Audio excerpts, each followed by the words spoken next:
बैठे हुए माता पार्वती को भगवान राम की अवतार के बारे में बता रहे हैं। और हम सुनिए। भय निशाचर चाई तेरी महावीर बलवान, कुंभकर्ण राज सुवता दुर्विजयी दत्तदान, सियावर रामचंद्र की जय।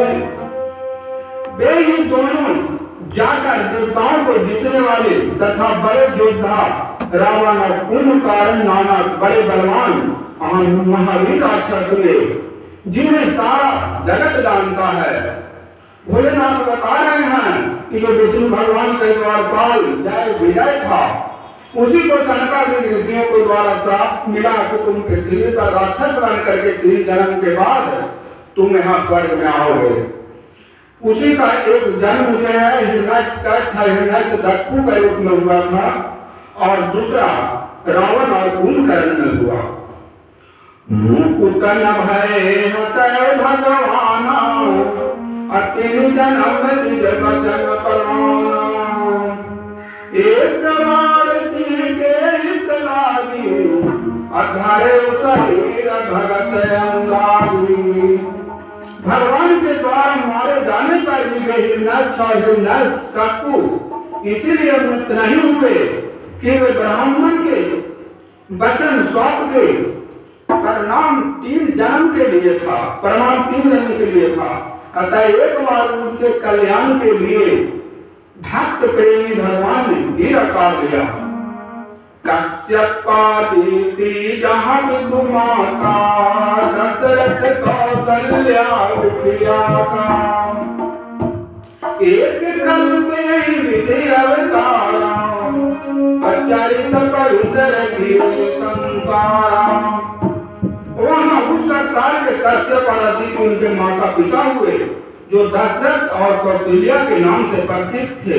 कश्यप ऋषि बहुत बड़ा मुनि थे, जो कि जम्मू कश्मीर के बहुत बड़ा राजा भी थे और वह मुनि भी थे, वहाँ शासन भी किए थे। और कश्यप हम लोग के गोत्र में भी आते हैं कश्यप ऋषि। वही कश्यप ऋषि और माता अदिति जो कश्यप ऋषि को जो पत्नी थी, वही दोनों दशरथ और कौशल्या के रूप में प्रकट हुई और उन्हीं दशरथ और कौशल्या से श्री राम का जन्म हुआ। एक कल्प सुर देख दुखारे, असमर जलंधर तन सवारे, शंभु कीन संग्राम अपारा, अतनुज महाबल भर न मारा। एक कल्प में सब देवताओं को जलंधर दैत्य से युद्ध में हार जाने के कारण दुखी देखकर शिव जी ने उसके साथ बड़ा घोर युद्ध किया, पर वह महाबली दैत्य मारे नहीं मरता था। जलंधर परम सती असुराधि बनारी,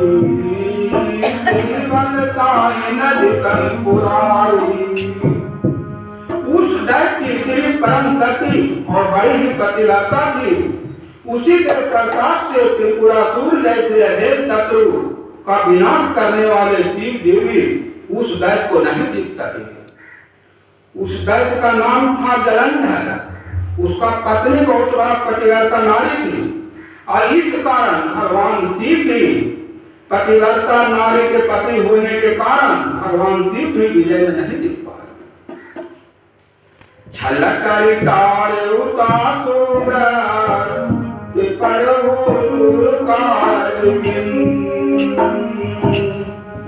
जब तेरी जाने उमर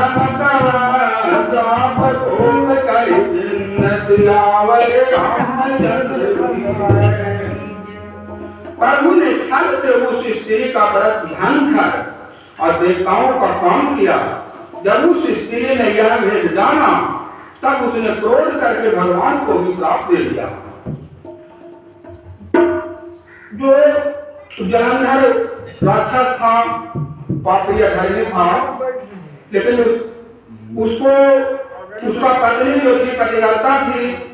अब इस कारण शिव जी कोई देवता हरा नहीं रहे थे, लेकिन पतिव्रता नारी ध्यान करने के बाद उस राक्षस को मार सके। तब जब राक्षस को मारे तब उनका जो स्त्री थी, राक्षस की जो पत्नी थी, वह भगवान को भी श्राप दे दी। दासु श्राप हरि दिन कमाना, सौसु कनिपाल भगवाना, जहाँ जलंधर रावण भयो, अगणपति राम परम पद गयो।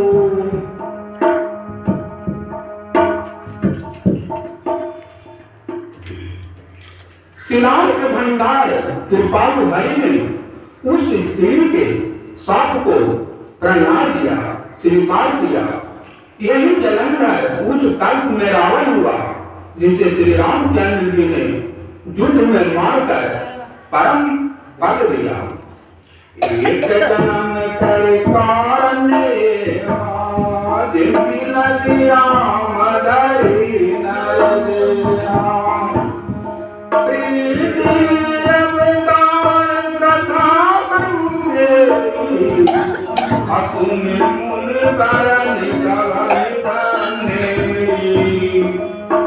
एक जन्म के कारण यह था, उसने श्री रामचंद्र जी ने मनुष्य देह धारण किया। हे भगवान मुनि सुनो, प्रभु के प्रत्येक काल की कथा का कर्मों ने नाना प्रकार से वर्णन किया है। नारद श्राप दिन एक बारा, अकल पे पते लग अवतारा, गिरजा चकित भई सुन बानी, नारद विष्णु भगत पुन ज्ञानी। एक बार नारद जी ने श्राप दिया, अतः एक कल्प में उसके लिए अवतार हुआ। यह बात सुनकर पार्वती जी बड़ी चकित हुई और बोली कि नारद जी तो विष्णु के भक्त और ज्ञानी हैं, फिर भी वह भगवान को श्राप कैसे दे सकते हैं। कारण कवन श्राप मुनि दिन्ना, काय अपराध रमापति भिन्ना, यह पर संग मोहि कहु पुरारी, मुनि मन मोह चरज भाई। माता पार्वती भोलेनाथ से निवेदन करती है कि भगवान को श्राप किस कारण मिला और वह मुनि कैसे भारी मोह में पड़ गए। यह कथा हमें विस्तार से भोलेनाथ कहने की कृपा करें। बोल हंस कहे सतवा, ज्ञान मूढ़ न कोई, अजय तक रघुपति करहि तवा, तो तत लेखन होय सियावर रामचंद्र की जय। तब महादेव जी ने हंसकर कहा कि न कोई ज्ञानी है न मूर्ख है। श्री रघुनाथ जी जब जिसको जैसा करते हैं वह उचित क्षण वैसा ही हो जाता है। कहु राम गुण गाथ, भरद्वाज सादर सुनु, अभव भंजन रघुनाथ भजूं, तुलसी तनि मंद। ज्ञान वत्सल जी कहते हैं कि हे भरद्वाज, मैं श्री रामचंद्र जी के गुणों की कथा करता हूँ, तुम आदर से सुनो। श्री तुलसीदास जी कहते हैं कि मान और मत को छोड़कर आवागमन का नाश करने वाले रघुनाथ जी को भजो। हिम्मत तुम्हारे करति पावन, कह समीप सुर धरी कुआवन, आश्रम परम पुनीत सुहावा, देखी देवरित मति यति भावा। हिमालय पर्वत में एक बड़ी पवित्र गुफा थी। उसके समीप ही सुंदर गंगा की घाटी थी। वह परम पवित्र सुंदर आश्रम देखने पर नारद जी के मन को बहुत ही सुहावना लगा। निरखित लतरु विपिन विभागा,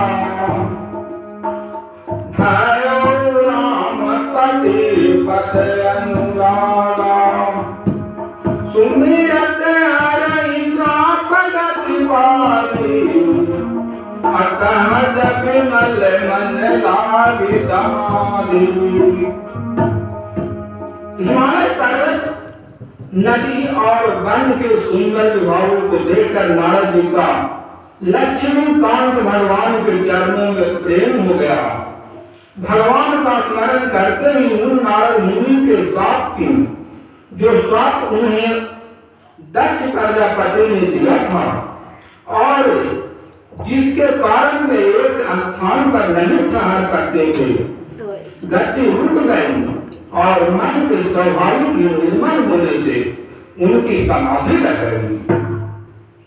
मुनि गति देखी सुरे सडराना, कामहि कोई बिन्न तन्माना। कहीं तनाए जाऊं ममहेतु, चले उड़त तनिय जय जल चढ़। नारद मुनि ने यह तपोमयी स्थिति देखकर देवराज में डर गया। उसने कामदेव को बुलाकर उसका आदर सत्कार किया और कहा कि मेरे हित के लिए तुम अपने सहाय कोष सहित नारद की समाधि भंग करने जाओ। यह सुनकर विंध्यराज कामदेव मन में प्रसन्न होकर चला। नारद जी को वह सुंदर स्थान देखकर वहां पर भगवान के प्रति मन निर्मल हो गया और उन्होंने भगवान के आराधना में समाधि लगा ली। और जब नारद जी समाधि लगा दी, तब इंद्रदेव जो है डर के मारे उनको समाधि भंग करने के लिए कामदेव को भेजा। इंद्र को तो डर आता ही है, इंद्र तो हमेशा डरते रहते हैं, डरपोक भी हैं। और दूसरा की बिना विष्णु भगवान के मानते नहीं है। आज देखिए हर एक गुरुवार के दर्शन आता है, हर एक गुरुवार के। किस लिए? इंद्र भगवान विष्णु भगवान से डरते हैं, दूसरा से तो डरे नहीं। कृष्णावतार में इंद्र भगवान को सबक सिखा दिए थे, जो कि सब गोवर्धन पर्वत को पूजने के लिए सारा जनता को बताए थे और उन्हें 7 दिन 7 रात वार्ता पढ़ा, लेकिन विष्णु भगवान उसको कुछ नहीं होने दिए जनता को।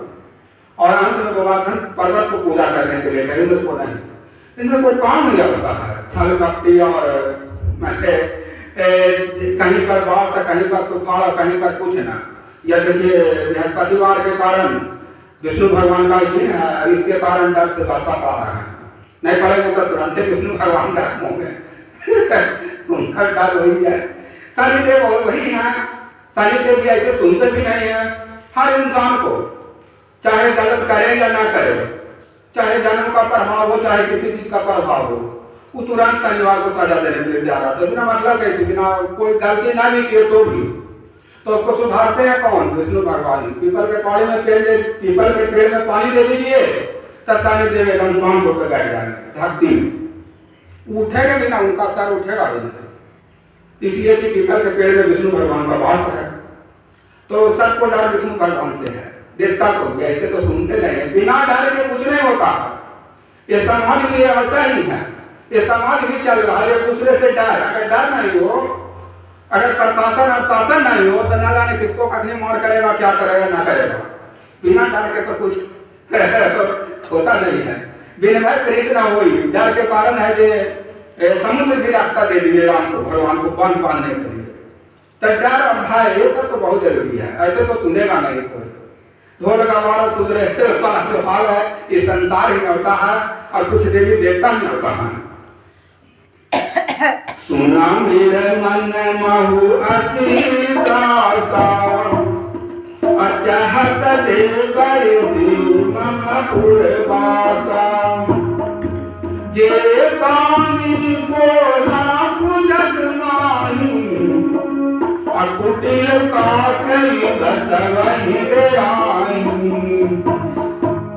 इंद्र के मन में वह डर हुआ कि देवर्षि नारद मेरी पूरी अमरावती का निवास राज चाहते हैं। जगत में जो कामी और लोभी होते हैं, जो कुटिल कौवे की तरह सबसे डरते हैं, सुख हार भाग सठम स्वान निरिख मृगराज अच्छे नदी जन जान जरा तिम सुर पतुल नलाल सियावर रामचंद्र की जय। जैसे मूर्ख कुत्ता सिंह को देखकर सूखी हड्डी लेकर भागे और वह मूर्ख यह समझे कि कहीं उस हड्डी को छीन न ले, वैसे ही इंद्र को नारद जी मेरा राम छीन लेंगे ऐसा सोचते नाद नहीं आई। तेनी आश्रम नहीं मदन जब गऊ अनिल माया बसंत निर्मल कुसुमति विविध पिटक गौरंगा उदय को मिल उदय गंगा। जब कामदेव उस आश्रम में गया तब उसने अपनी माया से वहां बसंत ऋतु को उत्पन्न किया।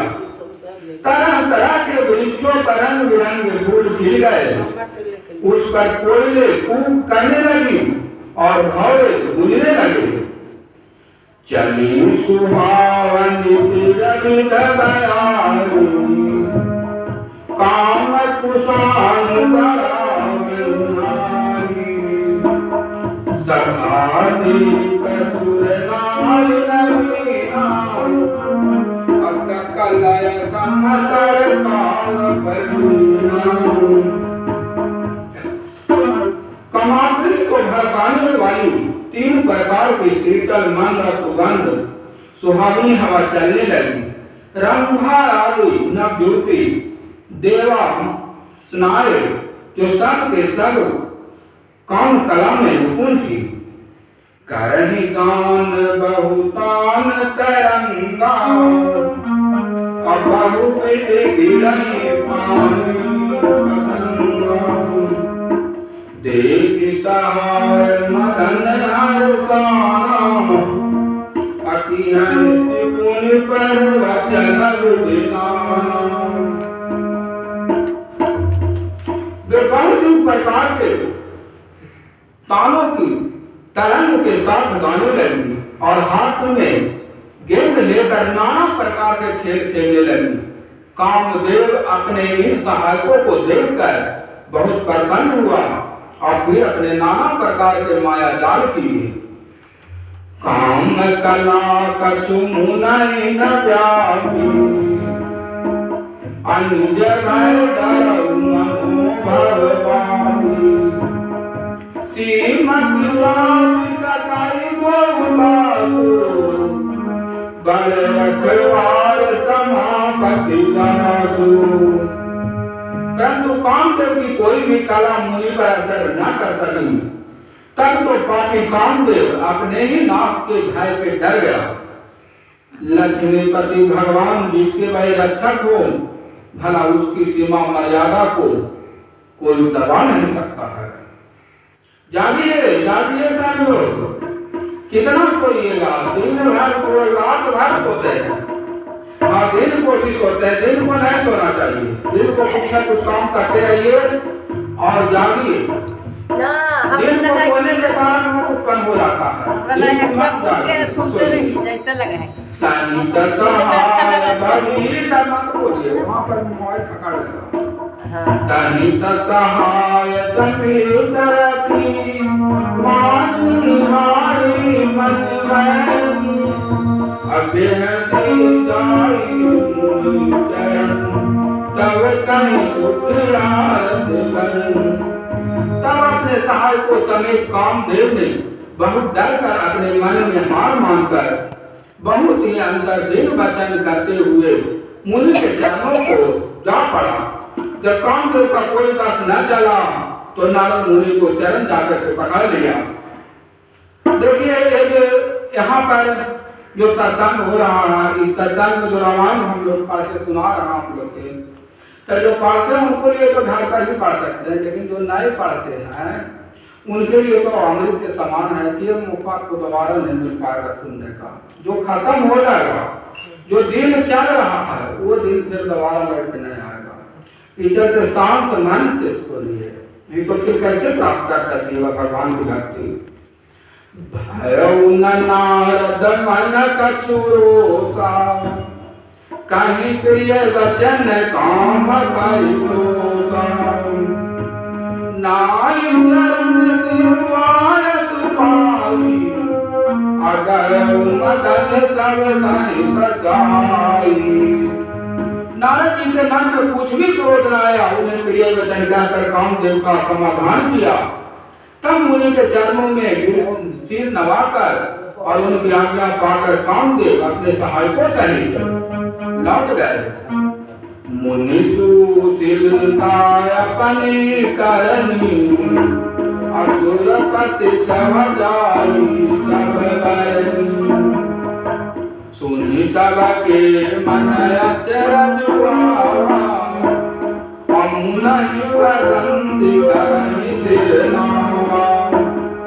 देवराज इंद्र की सभा में जाकर उसने मुनि की सुशीलता और अपनी करतूत सर कही, जिसे सुनकर सबके मन में आश्चर्य हुआ और उन्होंने मुनि की बड़ाई करके श्री हरि को सिर नवाया।